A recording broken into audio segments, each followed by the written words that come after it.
Hello, everyone, and welcome to Police Off the Cuff, Real Crime Stories. I'm your host, retired NYPD Sergeant Bill Cannon, a 27-year veteran of the NYPD. I want to wish everyone, of course, a happy St. Patty's Day. And if you're enjoying your corned beef and cabbage with a beer or two, drink responsibly, even on St. Patty's Day. It's a great festive holiday to enjoy.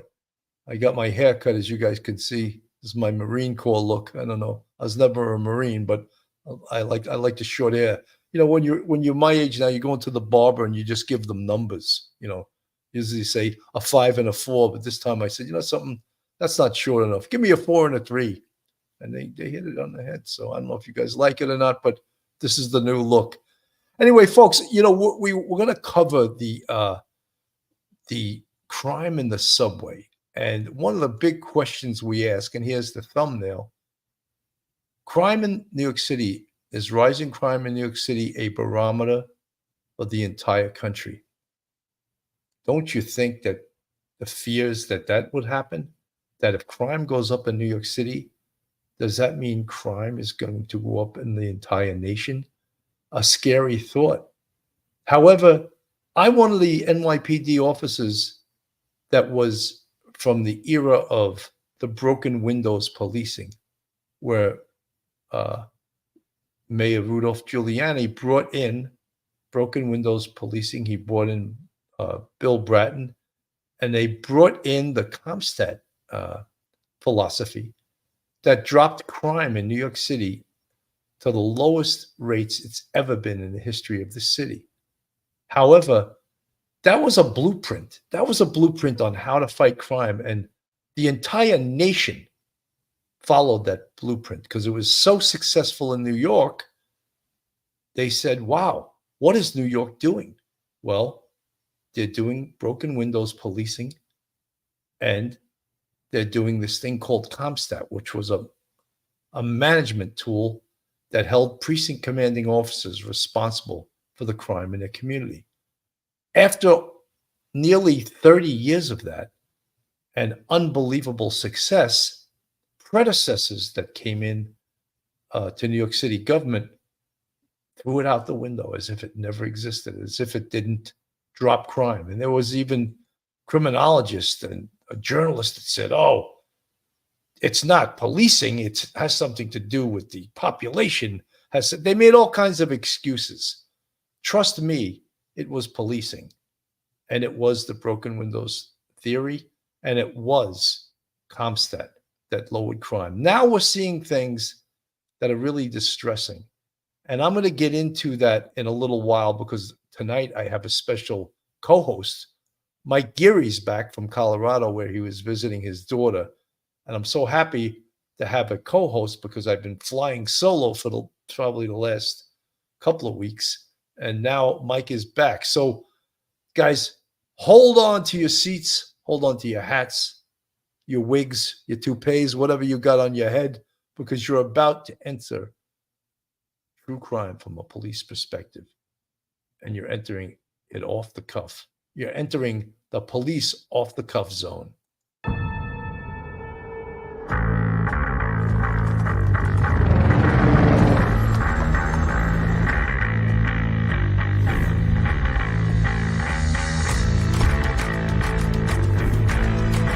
There has to be some common sense.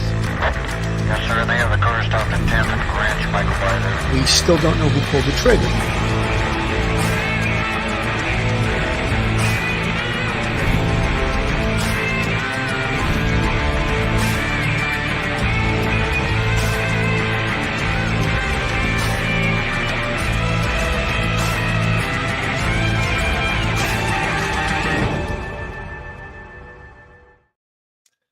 Joining me tonight is going to be retired NYPD Sergeant, professor at Albertus Magnus College in Connecticut, attorney. Welcome to the show, Mike Geary. Welcome, Mike. Hey, Bill. Good evening, and good evening to everybody in the chat. It's good to be back in New York and to see everybody. Thank you for listening. You know, Mike, I showed the thumbnail before. I'm going to bring it back up right now, and I'm sure across the nation, uh, many states, many places that are experiencing the rise in crime are terrified. Of course, it is an election year, right? But in New York City, it's sort of distressing because we know how to fight crime, yet the politicians won't let us. And they've taken away tools, especially in the subway, that was so integral to making the subway safe. And specifically, what I'm talking about is they took away jumping the turnstile as a misdemeanor, as jumping it is a crime. If someone asks you what is a crime, it's a felony or a misdemeanor. So they made it a civil matter. So now then officers aren't stopping people, putting handcuffs on them, and they get something called search incidental to lawful arrest, which in the past removed hundreds of guns from the subway system.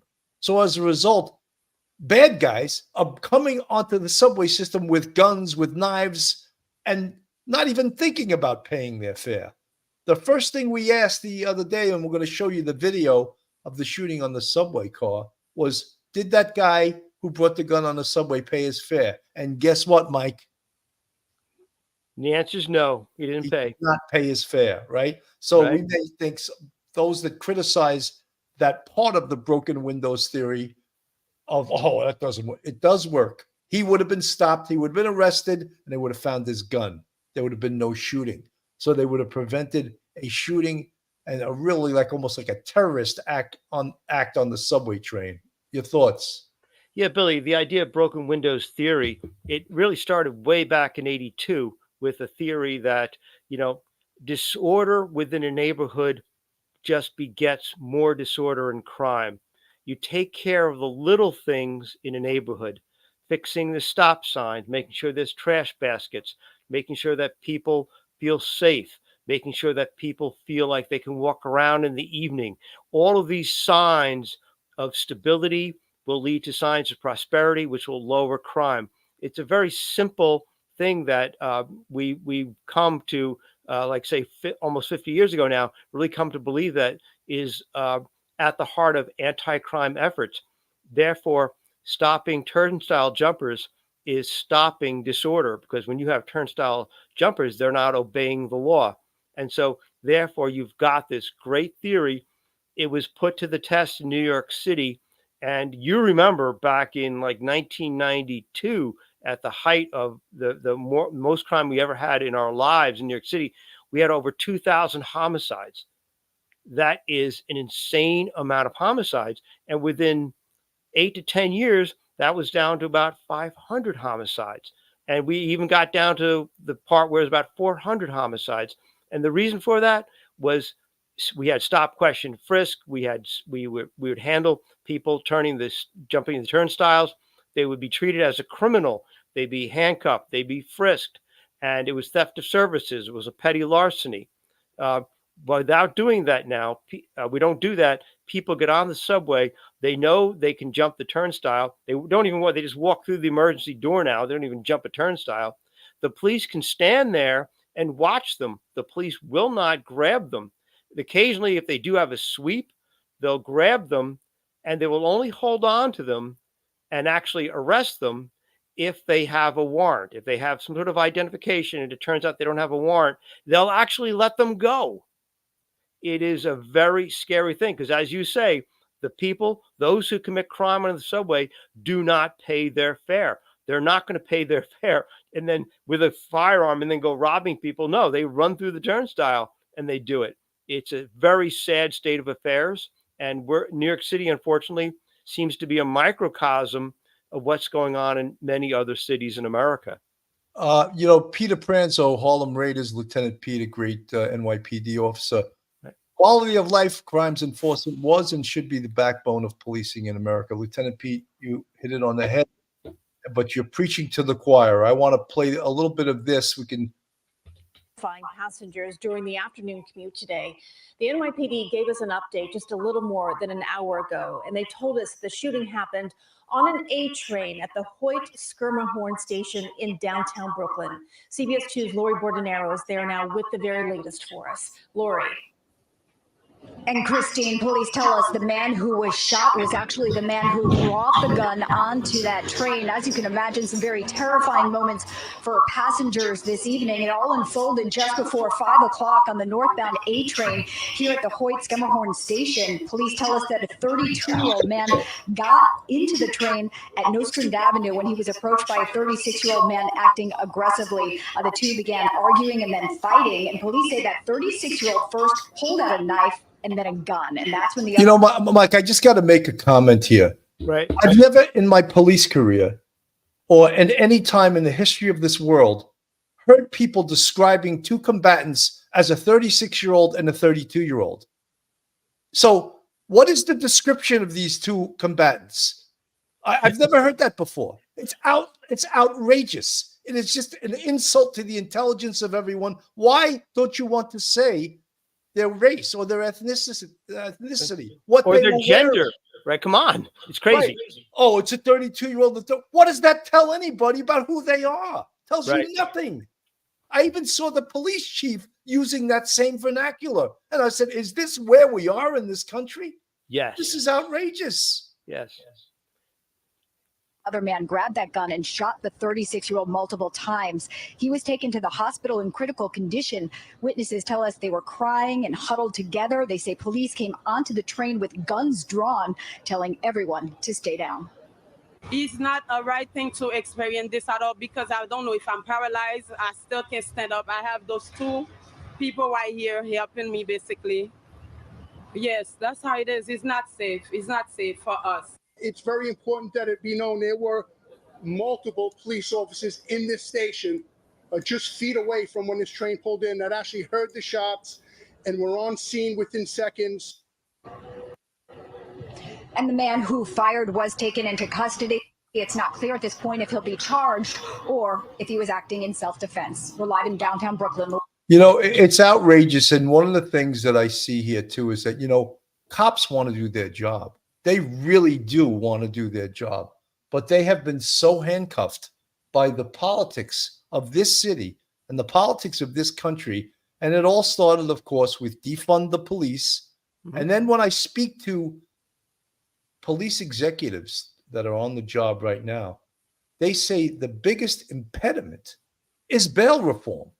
Right, and the fact that recidivists are coming onto the subway, career criminals getting arrested, and the DA's office is not prosecuting them. It is just outrageous. And then I just got to show you one more thing, to me, is just outrageous. This is Governor Hochul. She comes up with the genius idea, let's put the National Guard in the subway. If that's not theater, why don't you just have a Broadway show? They can't do anything. They don't have police powers. It's a total stroke job. Let's put the National Guard. Oh, what a brilliant idea. I mean, it's not a brilliant idea. How about just let's let the cops do their job? So what would you have to do? Okay, it'd be hard because you got to do your job. You got to rescind bail reform, right? Mm-hmm. And you got to make the district attorney's office prosecute. And Hochul, you have the power. Fire Bragg. He has no right coming in and saying what crimes he's not going to prosecute. It's outrageous. He should be fired. And, you know, you have the power to do it. Billy, you take a pledge when you're a district attorney to, so I got a little getting blacked out, to fully and faithfully execute the laws of the state in your position. And that's not happening. From day one, Alvin Bragg made it very known that in his manifesto that he was not going to pursue certain charges against certain people. It's just the way it goes. And being in the same political party as the governor does not want to step in and remove Alvin Bragg because of political considerations. And that's really sad.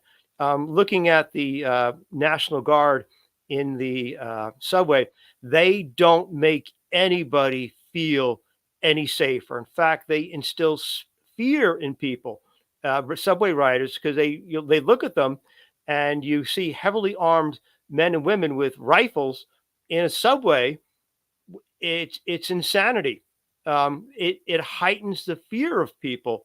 You should see regular police officers in regular uniform.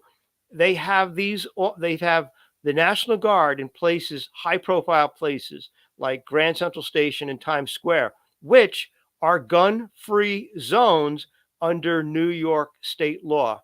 Yet you have people with rifles who have no police powers, dressed in their military uniforms in the subway. They cannot stop, question, frisk. It makes no sense whatsoever. They're occasionally joining with the NYPD to do just occasionally they'll do frisks of people's bags, searches of people's handbags, people who they specifically decide that they want to pick and choose. They're not going to do everybody or every second person or every young person under the age of, say, 40, males between the ages of, say, 40 and 20, which is your criminals. They're not going to do it. It's a sham and it's a disgrace. And it really, I think, destroys the confidence and the respect that people have for our National Guardsmen, who over the course of 20 years were mobilized many times in Iraq and Afghanistan. And this is what we've got them doing now. This is a disgrace all around. It's terrible. Well, Mike, you see this little meme here. Wow, New York Governor Kathy Hochul deploys 750 National Guard members and 250 personnel from MTA and NYPD for random bag checks in subways after crime surge. You'll be caught, plain and simple. Theater, absolute theater. No. There's no clue about crime. They're not. How about just letting the cops do their job? Not bring in the National Guard, not bring in these MTA idiots. It's just like, let the transit police do their job. We don't need you to make these political statements. Now let's play what it looked like when this shooting and this horrific thing happened on the subway.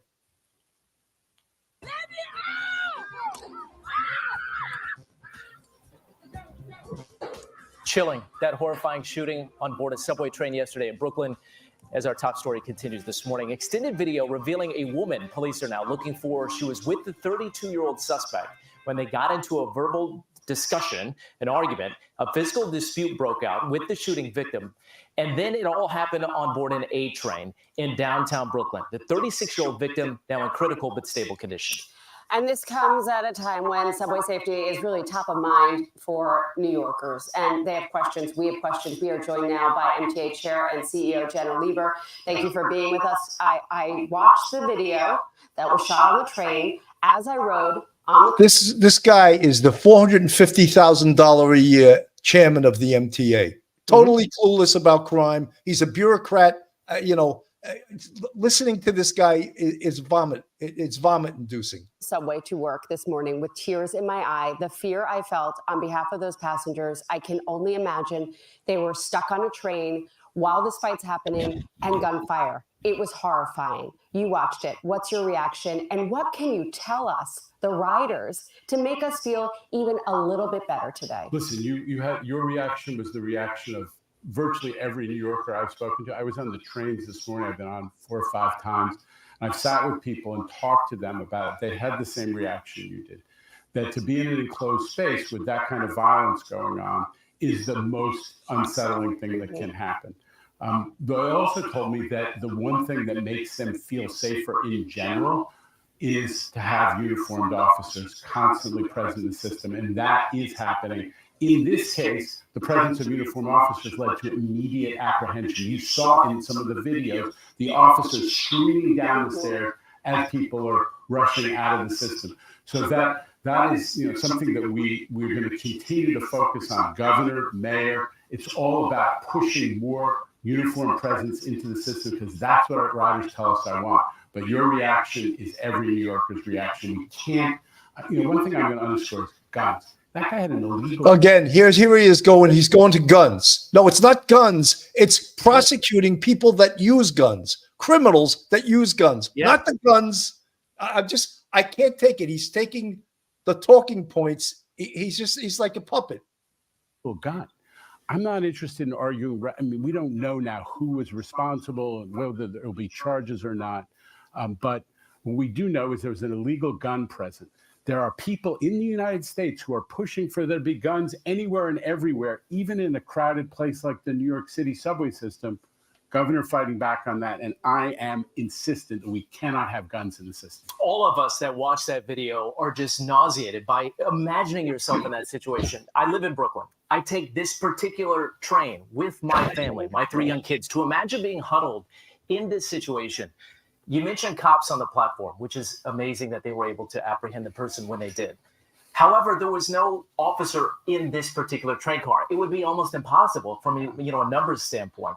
What are we doing? You talk about guns. I know the mayor has talked about metal detectors. How close are we to deploying those? What else can we do? Because a lot of people are looking at this saying, I don't know if I could be on the train. You know what I mean? Yeah, no, listen, I think there are a couple of things that are going on. One is we're, in addition to having 15,000 cameras in the system, and some people say we have more cameras than a Las Vegas casino, we're also putting, for the first time, cameras inside all of the subway trains, even the ones that are a little old. So that is a we hope and expect will be a serious deterrent to misbehavior. But the other thing that's going on in the system and in New York in general is a presence, and I'm not prejudging the specifics. The mayor said that one of these, the guy who was the victim had mental health issues.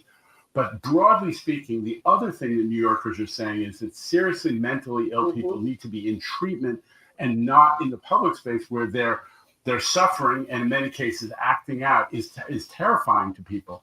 That is part of what the sense of disorder that we're getting in the public space sometimes, especially in the subway.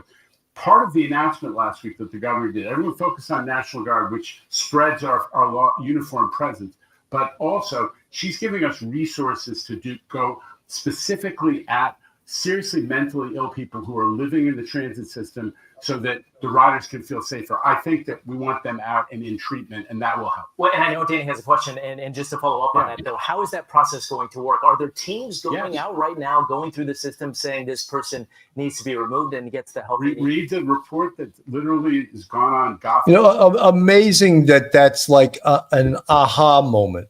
Let's take people that are mentally ill living on the trains. Let's get them off the trains. Wow. What a brilliant idea. Brilliant. Jano Lieber, your $450,000 salary, you really, it's paying for itself. You're such a brilliant man. Well, Bill, look, he's ridden the subways maybe 4 or 5 times. Wow. And he wants to have more uniformed officers. Wow. We have plenty of uniformed officers. Allow them to do their job. That's all you have to do.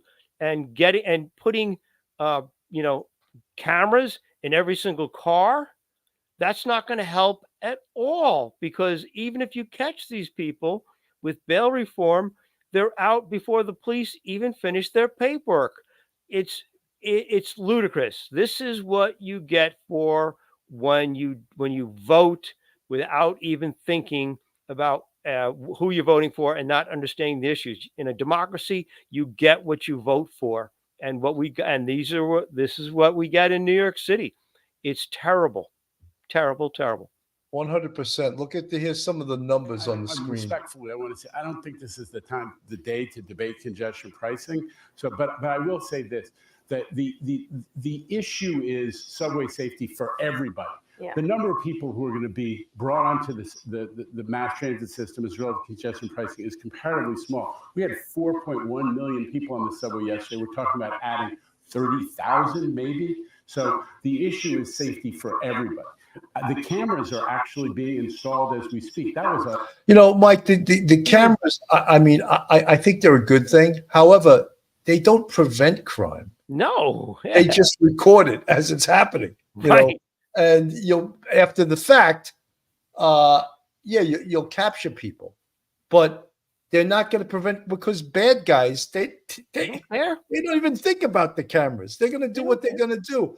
And of course, they brought up congestion pricing, and you folks that are outside of New York, over $700 million a year is lost from turnstile jumpers, which now are just jumping the turnstiles with impunity. And many of these bureaucrats are just like, oh, here's the solution. Let's get people from the suburbs who drive their evil vehicles, those carbon-burning machines, into the city. Let's charge them inordinate amounts of money to come into our city. And within the city, if they go below 60th Street, $15, $30, $45, whatever they're playing, that'll pay for the turnstile jumpers. Right. It's going to just be like Easy outrageous Pass. what they are doing to the working class in New York City in the name of, of progress. And it's not progress. No, you it's know, regress. Yeah, I think it's outrageous. And then the other thing is, and we're harping on this because we are from the police department, they don't want to put people in jail anymore.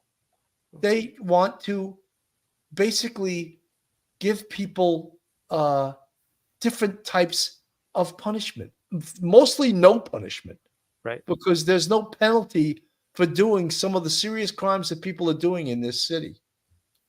Bill, the idea that you will selectively enforce these crimes, these public disorder crimes, some of them are very violent, just leads to anarchy. We saw this in Washington, D.C. There was a highly publicized case. I think it was a 15 or 16-year-old. He had carjacked at gunpoint like 5 or 6 cars, and he was always released. He was caught, and he was always released by the family court judge because they don't want to hold him accountable for his actions. Guess what? The next time he committed a carjacking, he ran into an off-duty police officer who shot him to death. End of story. Okay. Oh, well. But guess what? The system, in trying to be understanding, actually failed him miserably. He should not have been in a position where he could continue to criminalize against law-abiding citizens. The idea that you're going to put people back out on the street, whoever is actually arrested back out on the street, and don't even bother arresting the others, that's not helping anybody. That's not helping them learn from their crimes through some sort of punishment. It's destroying law-abiding people's confidence, taxpayers' confidence in the city. They feel afraid, and so they will obviously move. People vote with their wallet. They move with where they feel that they can live a life. If you're wealthy or poor, you're going to live a life in safety. That's the most important thing that you can have. And therefore, it's destroying the very fabric of New York City society. There was a time in the late 90s and early 2000s when New York City was probably one of the safest big cities in the entire world. We are now living in a third world city where law and order no longer applies. It's pathetic. But, Mike, when I hear them they blame the gun, the inanimate object, instead of the gun user, the gun shooter, the criminal carrying the gun. Let's blame the gun. That's the way we'll do it, because they don't want to prosecute these people.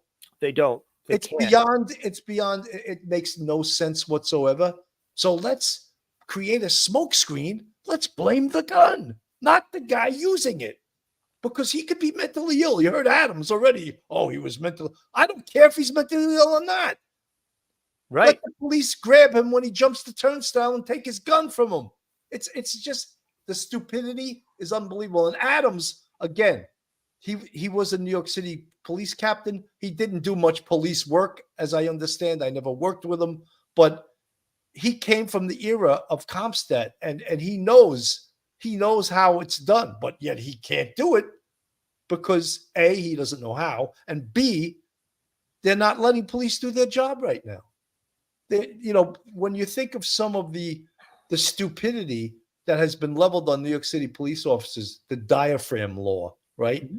Taking away qualified immunity, this new law where they have to write a report on every person they even smile at. I mean, it's just, they are just purposely handcuffing the police in this town.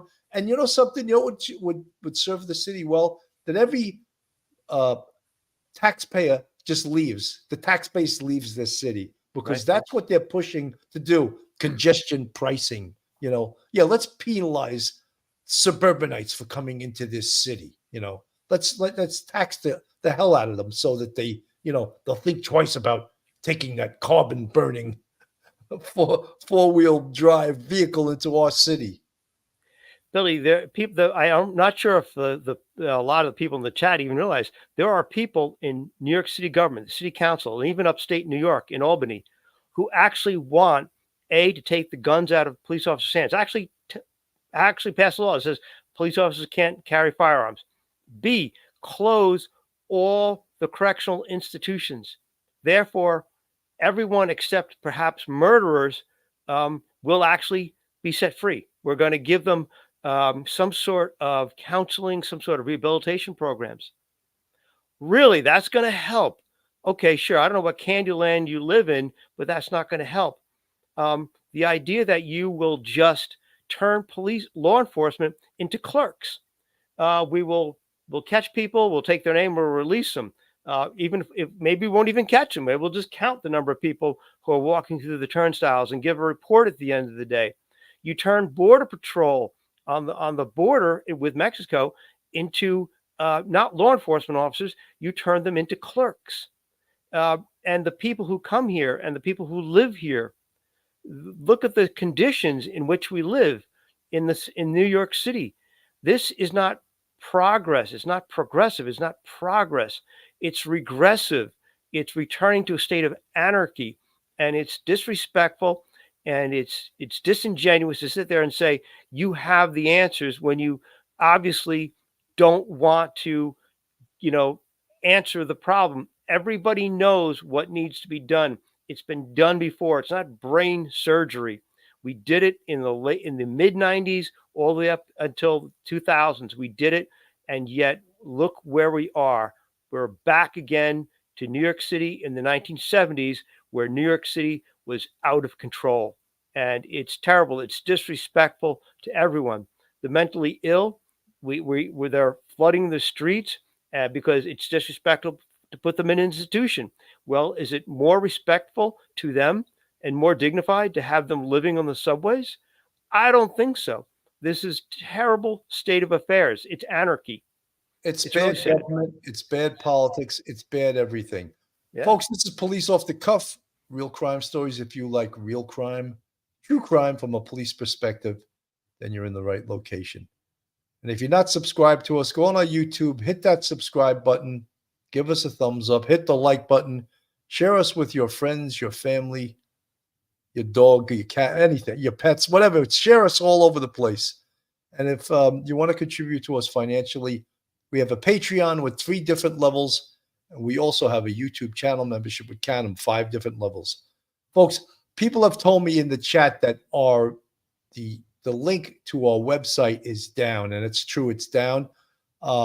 If you've been following the show for a while, my engineer, Josh, who was a great guy, he passed away, and he controlled all of that. So I'm trying to get a handle on that and get that fixed and get the link fixed. But I appreciate your patience until we get that done. So this is a topic that obviously we are passionate about. And Mike and I go back to the early 80s. I came on the police department in 1985. I believe Mike came on in 82. So we understand what the city was like. And we also remember a couple of weeks before I came on the police department, there was an incident on the subway with a guy named Bernard Getz, who they nicknamed the subway vigilante. And the subway was so dangerous back then that he was approached by 4 would-be muggers, and he shot all 4 of them.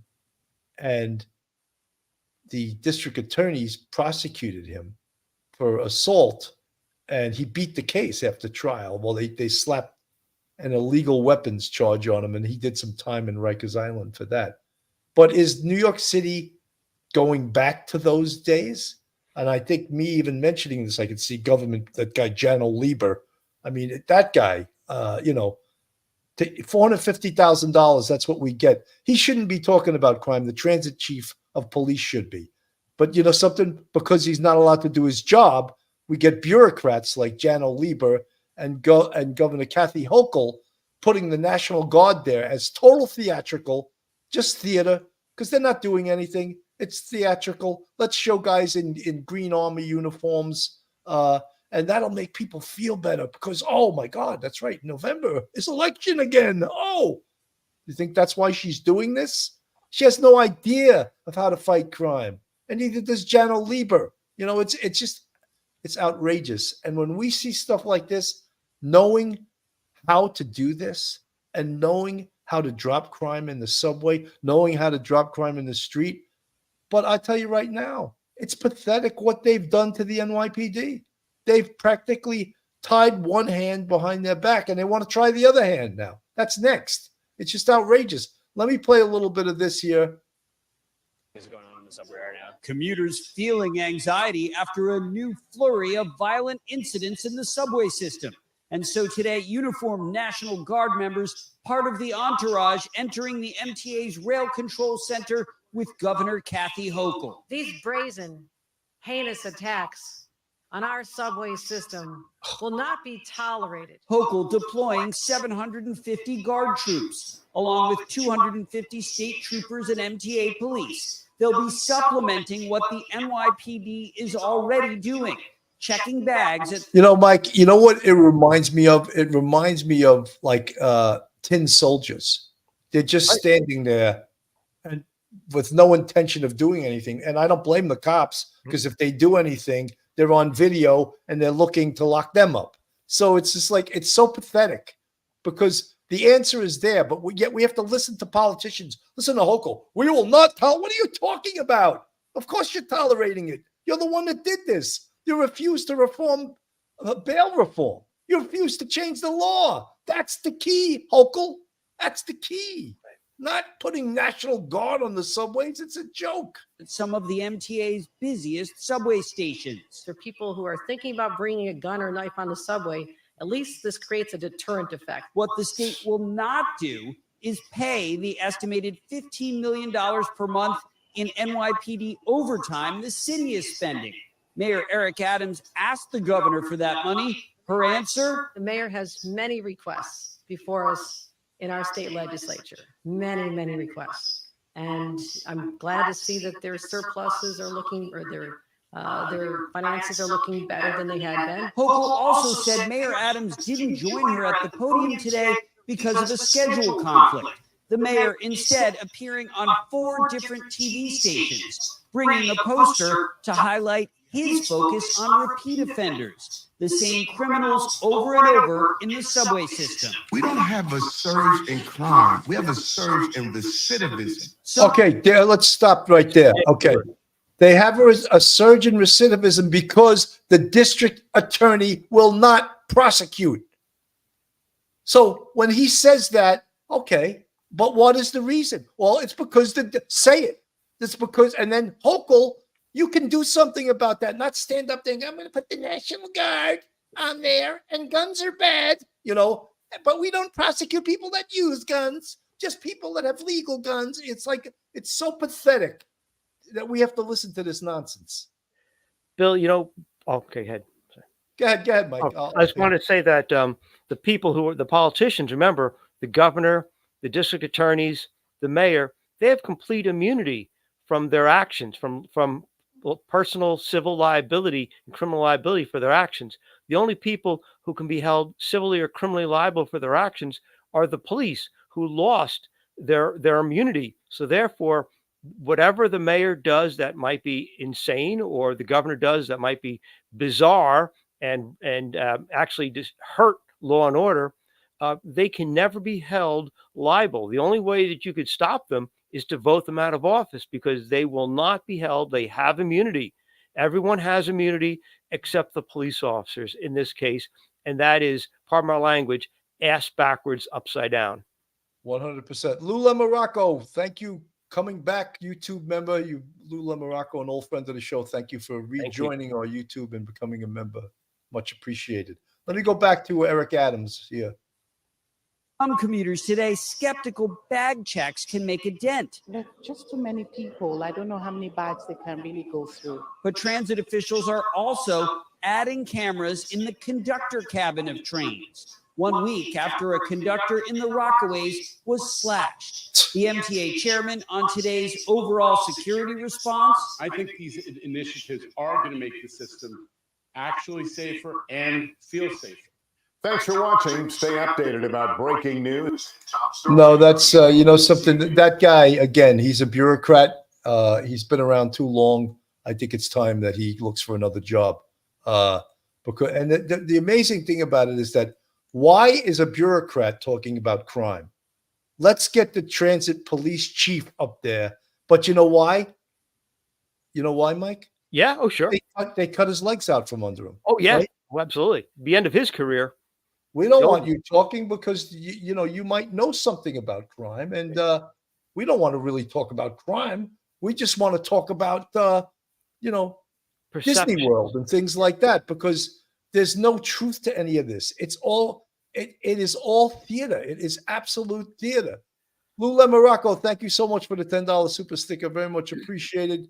Guys, if we sound passionate about this, it's because we are. And Lou, again, thank you very much. I love New York City, but you know something? I hate what it's becoming. And we took great pride in dropping crime in New York City to the lowest level, where the city was booming. Economically, it was booming. And because people came from all over the world and they felt safe. There were people walking around in Times Square at midnight. When I was a cop in street crime working in Times Square in 1987, 88, you didn't walk around in Times Square. Believe me, it was crazy. Yeah. But people felt, oh, wow, this is cool. Look at all these cops. It feels so safe. It's going back the other way. And it's not the fault of the NYPD. It's the fault of politicians. It's all has to do with ideology and the unwillingness to prosecute criminals.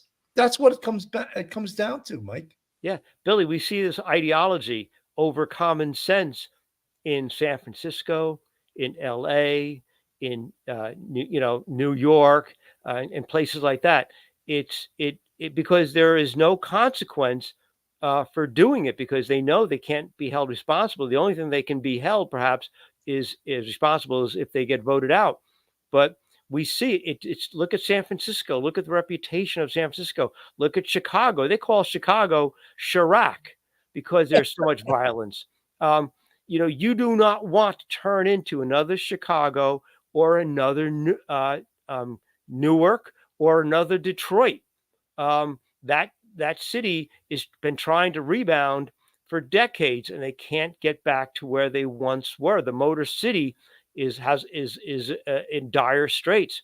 There is no real liability for these politicians. They can impose an insane ideology. They can disregard the safety and welfare of the people.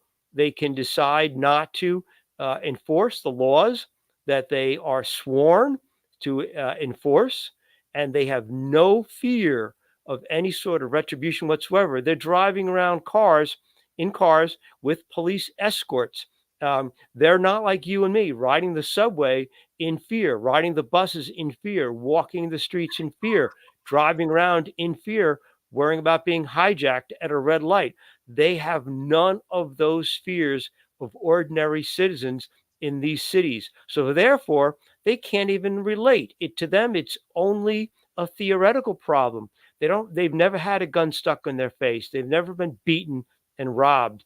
And therefore, they don't really understand or even care to understand what the average person's going through. To them, it's all about ideology. And that's all it's about, ideology over common sense.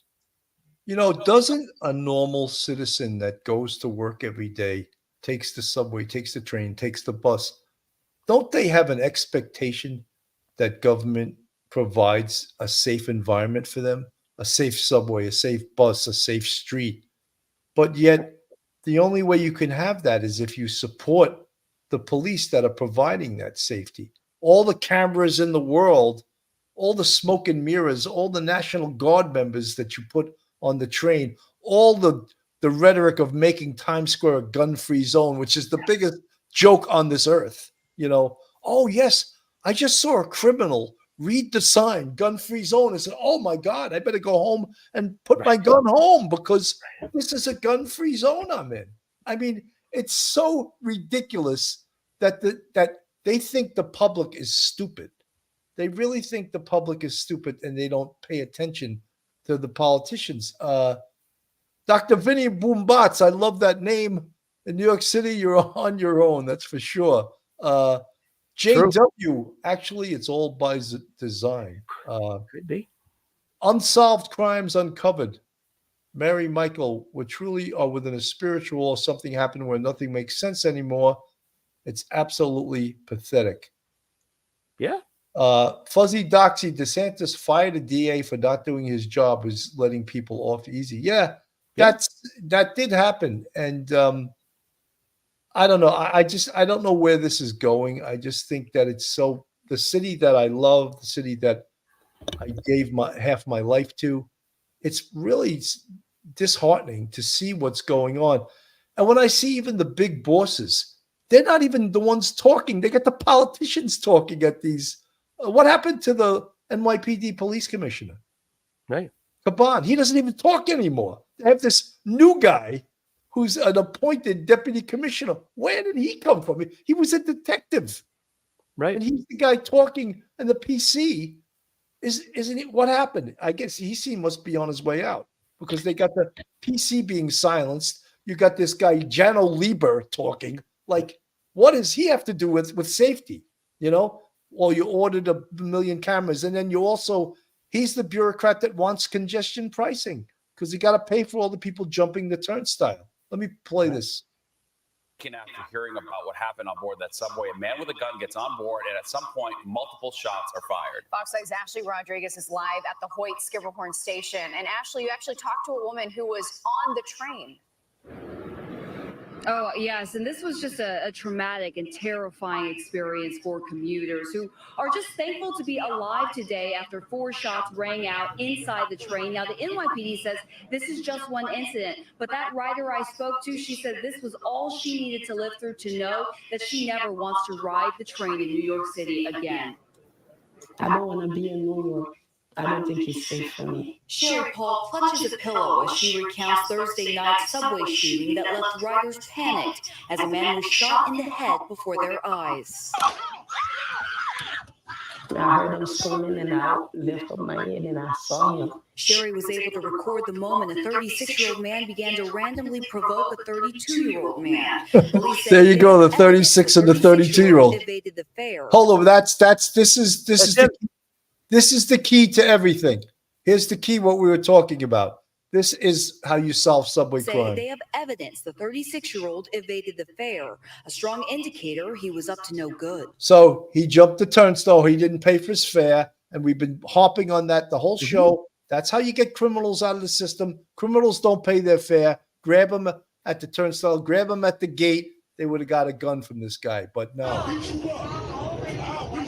Once on the A train near the Hoyt Schermerhorn station, Sherry says the victim tried to ignore the 36-year-old as he appeared mentally ill. But she says the 36-year-old kept acting aggressively, arguing and physically attacking the victim. The victim's companion tried to intervene, pulling out a knife and stabbing the attacker. But police say the attacker had a gun, the sight of it sending terrified riders running to the other end of the train, trying to hide under seats. Let me out! Let me out! As the situation escalated, the 32-year-old was able to grab the gun out of the attacker's hand and open fire, shooting off 4 rounds, one of them hitting the 36-year-old in the head. Sherry says she was trampled by terrified commuters trying to escape as police on the platform quickly entered the train. We all heard about what happened yesterday, but nobody's talking about the millions and thousands of people that got to their destination safe. While the NYPD addressed the gravity of the situation, they also pointed to their efforts, sending hundreds more officers down to patrol platforms and catch fare evaders. But for trapped strap hangers like Sherry, the police arrived too late, and Governor Hochul's hundreds of National Guard troops never arrived at all, unable to prevent gunshots that threatened innocent lives. I am very afraid. I am not getting on the subway. So that 36-year-old man, he is still in the hospital in critical but stable condition. As for the 32-year-old man who pulled the trigger, he was taken into custody, but the Brooklyn DA has decided to not yet file charges as this is being investigated as a self-defense case. Unbelievable, huh? It's I've never heard in my entire police career two potential perpetrators being referred to as the 36-year-old and the 32. I was like, how can you describe the people like that? What does Billy, that mean for a future description? How does that work? it's so sad. Welcome to this underground New York City's underground zombie apocalypse. We'll charge you $250 and you get to experience disaster and emergencies beyond your wildest dreams while shots are being fired. I love the fact that that MTA spokesman said um, nobody's talking about the million people who got to their jobs safely yesterday. Well, like that's a really good spin on a tragic. That's the new guy. That's the deputy Yeah. commissioner. They think they're going to appoint him police commissioner next. The guy's That's he was a detective. He's the next in waiting police commissioner. It's so you can't make this stuff up. No, it's so sad. Mary Michael, it doesn't matter how many people arrived safely. What matters is someone was shot. Many were terrified, so please stop the talk of millions arrived safely. All that matters is the subway is not secure. Yeah, I think that is true, Mary Michael. That Absolutely. when we go back to the late 80s, the early 90s, when the subways were truly, truly scary. But they're getting back there. They're getting there because they have the mental ill people living on the subways. And when you talk to these politicians, they act like they're doing a good job. That, we're trying to remove the mentally ill from the subway. You can go on if you guys are on from New York City, you go on a subway car and a homeless person can have half the car with all their filthy, dirty belongings taking over like 10 seats on a car. And what government, what municipality, what city would put up with that other than San Francisco and New York? It's just, it defies, but yet let's put the National Guard there. And you know something? They're not allowed to do anything, but don't tell the public that. They're going to be like, you ever watch the March of the Wooden Soldiers when it occurs to them? Oh, let's get the soldiers. Right. That's what this reminds me of. We got 150 wooden soldiers. Let's get the wooden soldiers, Let's have them just stand there like cigar store Indians. Like, are you kidding me? It's like ridiculous. Billy, if you remember, right after 9/11, the 9/11 attacks, they brought the National Guard out and they were guarding like the Empire State Building in different places. And I remember speaking to a buddy of mine who was mobilized, and he said, we're not even carrying our firearms. We're just standing around. And until the governor said to arm them, they were disarmed, but the public didn't know that they were disarmed. They were standing there smiling at everybody in Grand Central Station. I used to smile at them and talk to them. And I'm like, what are you doing here? And I noticed they had no weapons. And they're like, well, we're unarmed, but we're here to make the public feel better. They didn't make the public feel better. They just made the situation worse. It's terrible. It's theater. It's nothing but political theater for the masses. If you tell them things are okay, you might get some people to believe it. It's crazy, but this is what you get in a democracy. You get what you vote for. So congratulations, New York City. Schmitty, thank you for the $5 super sticker. It's harder to not give gender, etc., than it is just to say it. It requires purposeful action to omit facts, in my opinion. That's Why? right. You're right. But, one of the reasons to give a description is for a future crime. Say these people were not apprehended. Isn't it important to give an accurate description? What kind of a description is a 36-year-old and a 30? What is that? Where did that come from? It is just, it defies logic. It's just ridiculous. And then who follows that lead? The first I heard it was the transit chief using that description, a 36-year-old. And then the press followed suit and started doing the exact same thing. It's like monkey see, monkey do. It's just like, I just can't take it. It's ridiculous. It's bizarre. It's actually bizarre. If you could go back in a time machine to say 2000, when the city was rocking and it was fabulous to be there and people were there. The subways were absolutely safe. The cities were safe. It was fantastic. And if you could go back to then and then witness what's being spewed now, you'd be like, oh, that's crazy. That's just a joke. That's some sort of Saturday Night Live skit. That's just somebody mocking reality. That's just some sort of comedy. But you realize, no, no, no, no. The insanity is actually now normal. We've normalized insanity to the point that you're supposed to accept it without question as being the new way that things are done, the new order. Mike, I think you're right. And like to me, oh, we're losing $700 million in fares because no one's paying their fares. Oh, I got a good idea. Let's charge the people from the suburbs who drive their cars. Let's make them pay the fares and we'll act like it has something to do with global warming. It's like it is unbelievable. Let's charge them for the turnstile jumpers because the turnstile jumpers, they obviously can't afford it. And these rich people from the suburbs who are already taxed taxed to death, let's hit them with congestion pricing. Right. Brilliant, Jenna Lieber. That comes from the confidence of someone who knows that no matter how far they screw up, they'll keep their job. They got their job not because of their expertise, but just because of who they're friends with. So therefore, under no circumstances are they afraid to lose their job so long as they toe the party line. And if the party line is like, oh, it's all about the pollution and destruction of the environment, and we're not going to bother with the $700 million. When you say the word $700 million, it goes right past people because they can't even imagine $700 million. Like how much money that is. That's almost $2 million a day.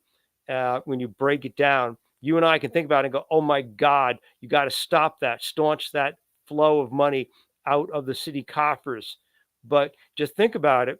All that money goes back into the subway, repairs, maintenance, cleanliness, orderliness, ordering new trains, so you're going to take all that money and you're going to pretend you're going to get it from someplace else. That's insanity. That's crazy. Mike, I have a rhetorical question, sort of. If you're a tax-paying citizen and you just see no one paying, why should you pay? Right. It's sad. If people are just pouring through the turnstiles, opening up the gate, not paying, why should you pay? Yeah, I mean, you think about it honestly.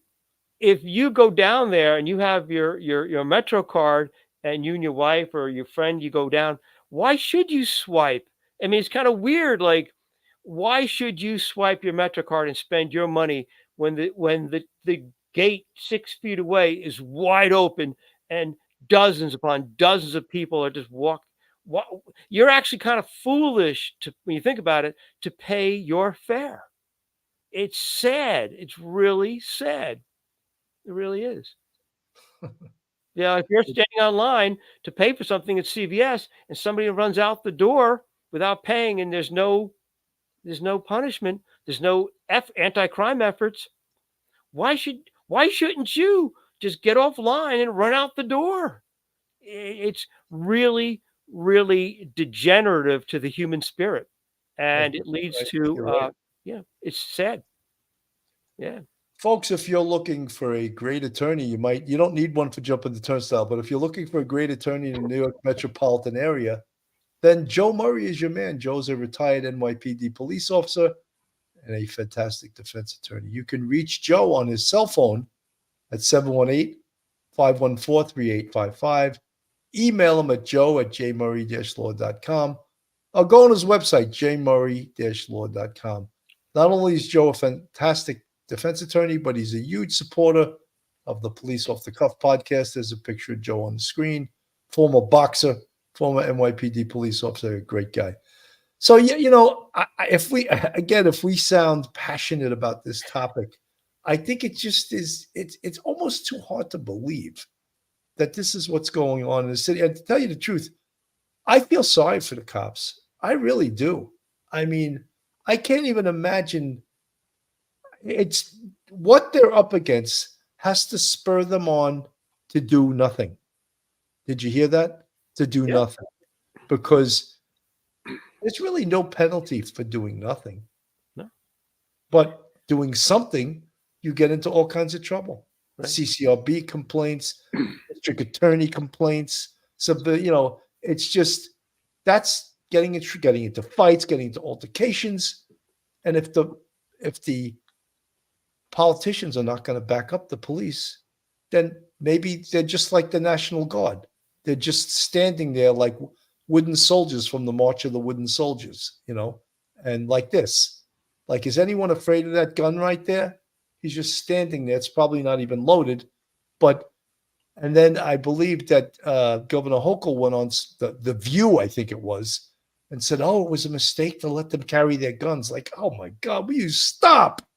It's just you did a move that was totally theatrical, and now you're even pulling that back.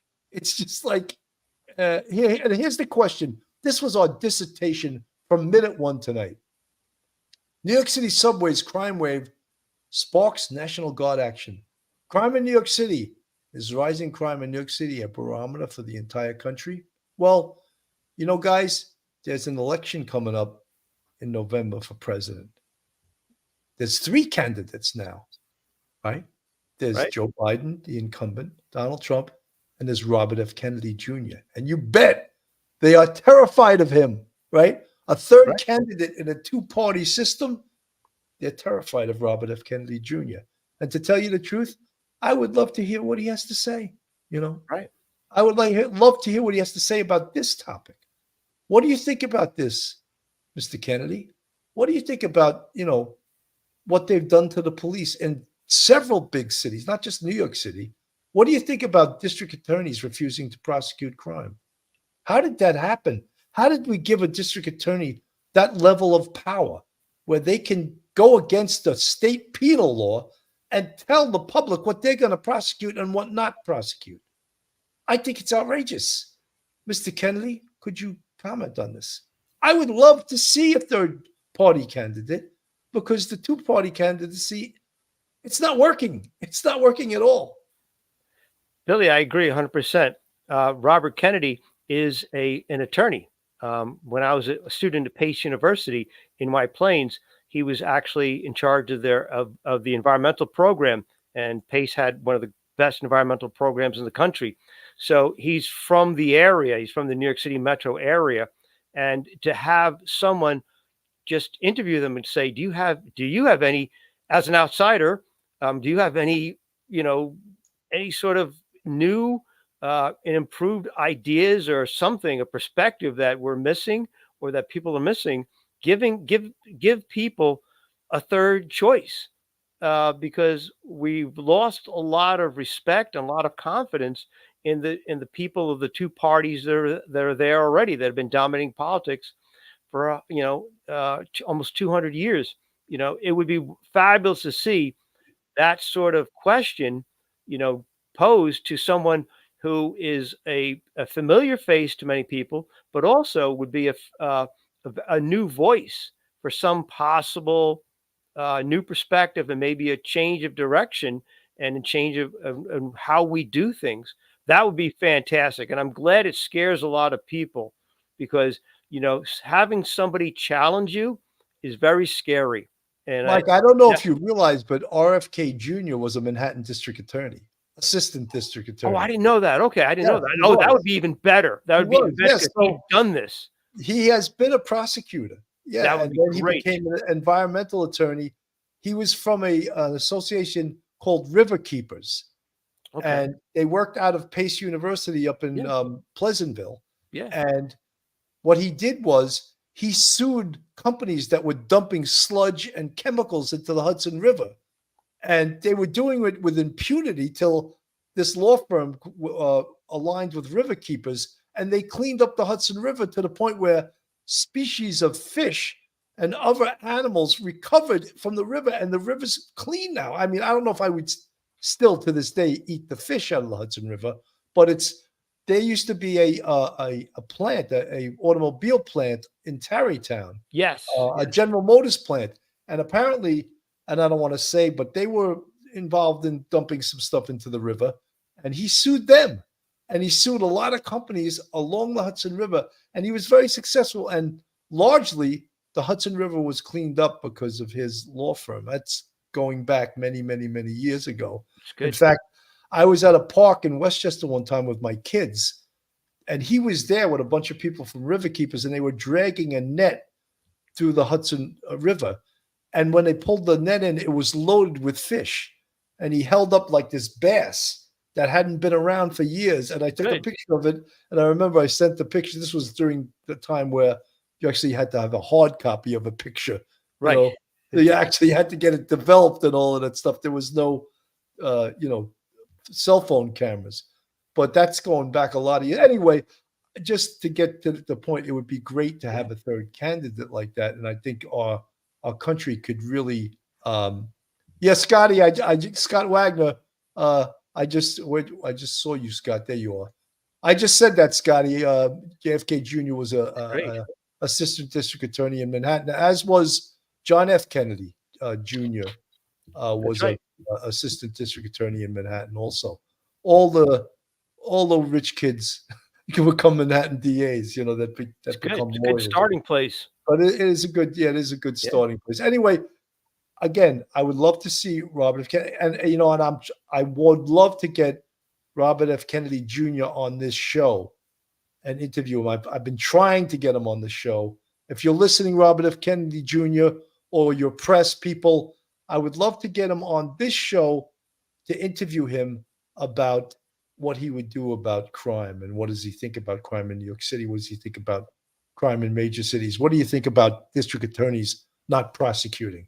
I would love to hear that coming out of his mouth because I think it's important. And, maybe he'd differ than the mainstream politicians now that are just, they go along with it. And I just, I get passionate about the whole thing about, they get very passionate about the gun, but not the gun user, Right. They want the gun prosecuted, but they don't want the guy who shot someone prosecuted. They don't want the guy possessing that illegal gun. No, they'll prosecute him. We can't do that. Let's just hit the Second Amendment. I don't know. I just don't get it. I just cannot get this whole idea. And folks, just so you know, we knew this show tonight was not a trending topic, but every once in a while, we want to take one for the Gipper and do a show that we think is important. And I think this show is really damn important to talk about what the hell's going on.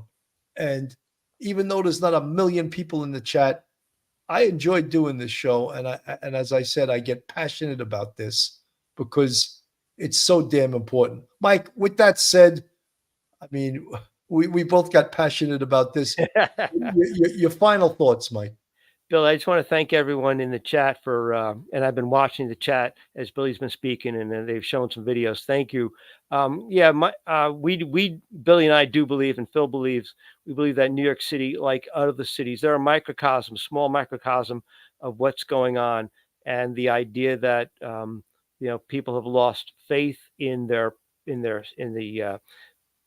powers that be, the legal powers that be, to make sure that the laws are fully and faithfully executed, and that government's, first responsibility, the most major responsibility, the most primary responsibility is to ensure the health and safety of the citizenry. And that seems to have been abandoned in way too many places. And I think New York City is, unfortunately, a microcosm of what's going on in other parts of the country. So I thank everyone for tuning in, and I really do appreciate it very, very much. Thank you. Well, thank you. And I want to thank Lula Morocco. Thanks for coming back. Thanks for rejoining the show. Dr. Vinny Mumbatz. I love that. I forgot that was actually Rodney Dangerfield in Caddyshack. Dr. Vinny Mumbatz. I love that. I forgot where that came from. I just thought it was a funny name, but now I remember. Scotty Wagner. Good to see you, Scotty. Scotty Wagner, retired detective from Manhattan North Homicide Squad. Good guy. Schmitty, it's important. Thanks for this and all your shows, Sergeant Bill and Professor Geary. Thank you. Wanda Courtney, all your shows are important and informative. Thank you, gentlemen. Well, thank you, Wanda. Very much appreciated. Fuzzy Doxy, Billy, always telling it like it is. Well, thank you. Appreciate it. I hope you guys like my new haircut, even though that's a little bit off the topic. You look great. Lieutenant Pete Pranzo, we have spent a large piece of our lives fighting for peace in New York City. Lieutenant Pete, something, you hit it right on the head. Lieutenant Pete's one of the great heroes of New York City. And we at Police Off the Cuff and all you guys in the chat, all you guys in the city should always give thanks to people like Lieutenant Pete Pranzo. Guys, this is Police Off the Cuff, real crime stories. Have a great night, and God bless everyone. One episode just ain't enough.